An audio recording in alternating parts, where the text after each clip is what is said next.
Little extracurricular activity down there in the infield here today, as you see on the FloRacing cameras. Hey race fans, this is Chet Christner with your Comp Cam's top 5 moments on FloRacing from this past week. Trying to hold him off on the inside. Here comes the 12 car, Austin McDaniel, and they slide going into turn number 1. Oh my goodness, we have got pandemonium in turn number 1. Hickory Motor Speedway hosts our number 5, where the first of twin 40s for the NASCAR late models is firing off, and third running Austin McDaniel takes up 3 wide on to restart when Skadooch, a slip of the grip, sends him sideways, which checks up the field and kicks loose the chaos. Roughly 10 cars and all the tires were involved.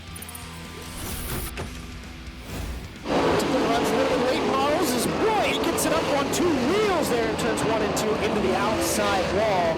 For our number 4, it's opening day at Port Royal Speedway, and the Supers are hot lapping when holy sidebite, Batman. Andrew Yoder stands that bad boy up like he's in the Joey Chitwood thrill show, but makes a beautiful recovery to set it back down, barely glancing off the Armco. A move like that will definitely toot the old stink whistle.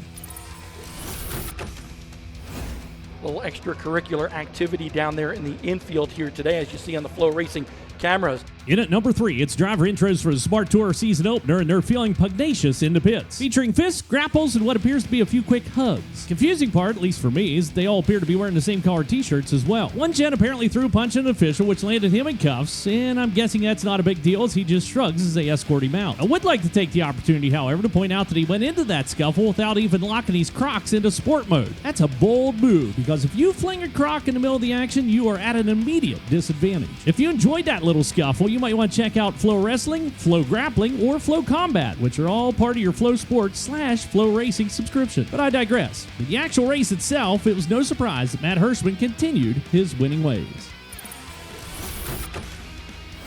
2 more laps to go. Battle for the win. Here comes Dylan Cisney down low. He will slide up and he will take the lead.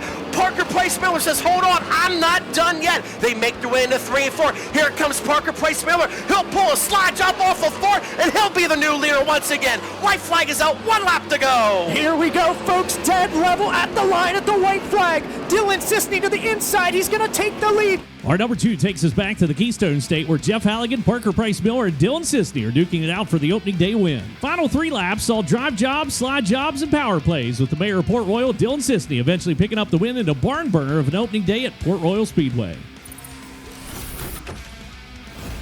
They're in, they're gone, lights it out! Oh, look at this, in the left lane, the kid getting 32 does it! The Canadian takes the $100,000 and turns it into $122 when he crosses the border.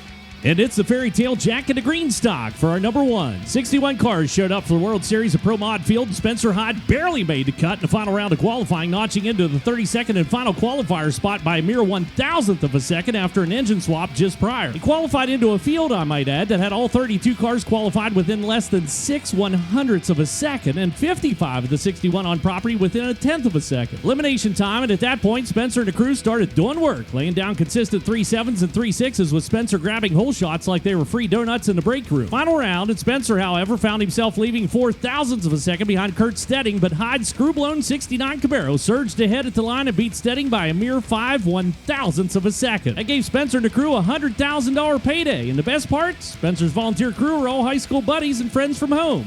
Nice work, bud.